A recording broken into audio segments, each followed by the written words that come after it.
Assalamualaikum warahmatullahi wabarakatuh. Selamat siang, Ibu Herni Justiana Astuti SE MSI PhD dan teman-teman sekalian. Kami dari kelompok 14. Perkenalkan, saya Aditya Hidayat dengan NIM 25020110216. Saya Eka Ramdayani dengan nomor NIM 25020110224. Baik, pada kesempatan kali ini kami akan mempresentasikan materi tentang saluran distribusi. Lanjut ke materi pertama yaitu pendahuluan. Saluran distribusi merupakan salah satu unsur penting dalam kegiatan pemasaran suatu produk. Distribusi berperan dalam menyalurkan barang dan jasa dari produsen kepada konsumen tanpa adanya distribusi yang baik. Produk yang dihasilkan tidak akan sampai ke pasar secara optimal. Latar belakang, perusahaan harus melakukan kegiatan distribusi agar produk yang dihasilkan dapat tersedia di pasar.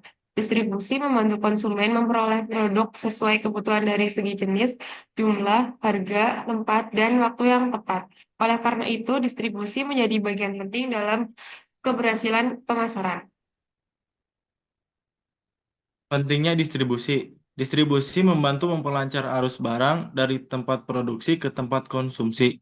Selain itu, distribusi juga berperan dalam meningkatkan kepuasan konsumen karena produk mudah ditemukan. Distribusi yang baik dapat meningkatkan penjualan dan memperluas jangkauan pasar perusahaan.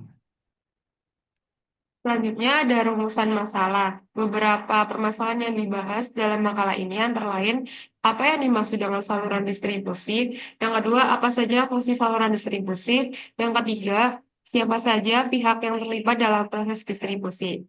Selain itu juga dibahas mengenai bagaimana distribusi dapat menciptakan nilai tambah bagi produk dan strategi apa saja yang dapat dilakukan perusahaan dalam menentukan saluran distribusi yang tepat.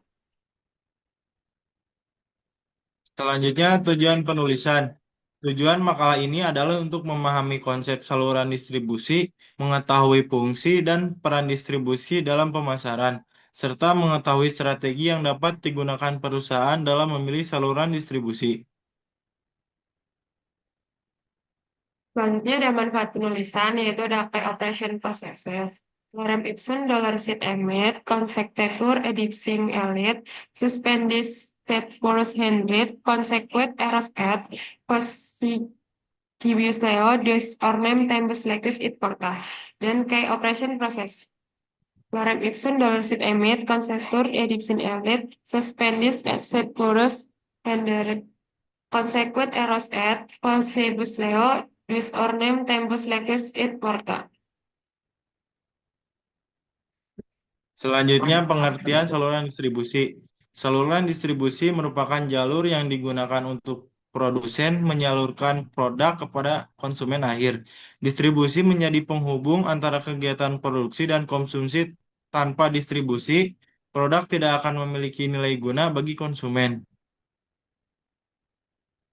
Menurut para ahli ada dua, yaitu yang pertama Dakloter, saluran distribusi adalah kelompok organisasi yang membantu memindahkan kepemilikan produk. Yang kedua ada American Marketing Association, saluran distribusi merupakan struktur organisasi yang terlibat dalam pemasaran produk. Baik, selanjutnya fungsi utama distribusi. Fungsi utama distribusi adalah menyalurkan barang dan jasa dari produsen ke konsumen. Distribusi membantu memindahkan produk dari lokasi produksi ke penjualan.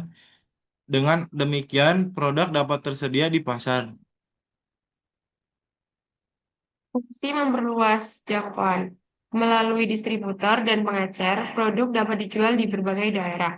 Hal ini membantu perusahaan yang meningkatkan jumlah konsumen dalam jangkauan pasar lebih luas, akan meningkatkan keuntungan perusahaan. Selanjutnya, fungsi penyimpanan. Dalam proses distribusi, produk sering disimpan terlebih dahulu di gudang. Penyimpanan bertujuan menjaga kualitas produk sebelum sampai ke konsumen. Fasilitas gudang menjadi dalam distribusi. Selanjutnya ada fungsi informasi dan promosi. Perantara distribusi membantu memberikan informasi mengenai produk.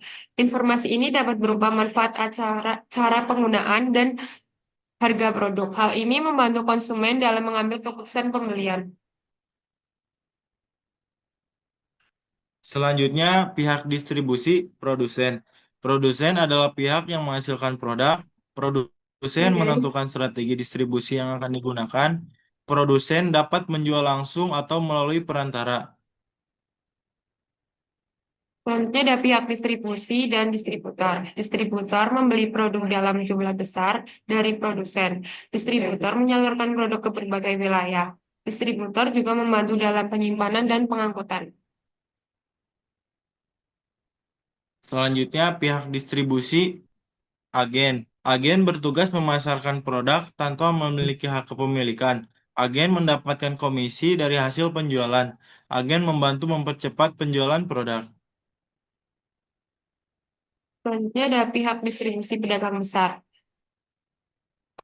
Pedagang besar membeli produk dalam jumlah besar, kemudian menjual kembali kepada pengecer. Pedagang besar membantu memperluas penyebaran produk.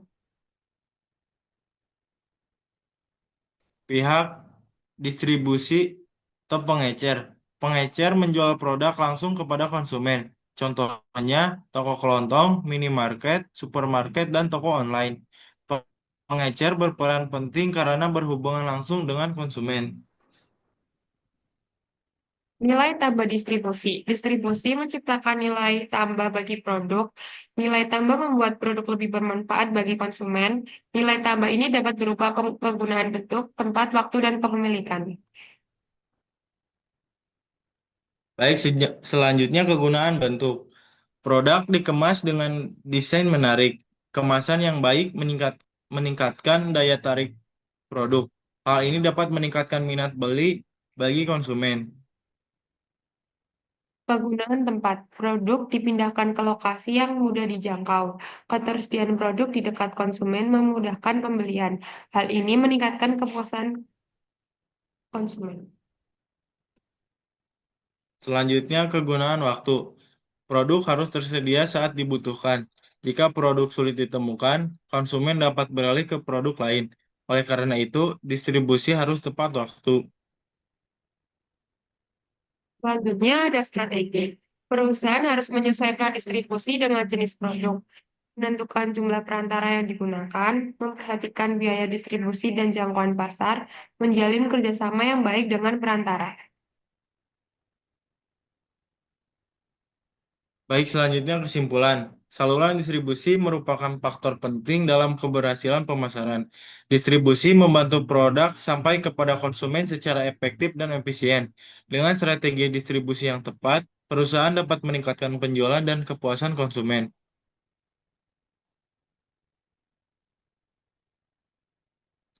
Baik, mungkin cukup sekian presentasi dari kelompok kami. Semoga materi yang kami presentasikan bermanfaat bagi kita semua. Terima kasih. Assalamualaikum warahmatullahi Warahmatullahi wabarakatuh. wabarakatuh.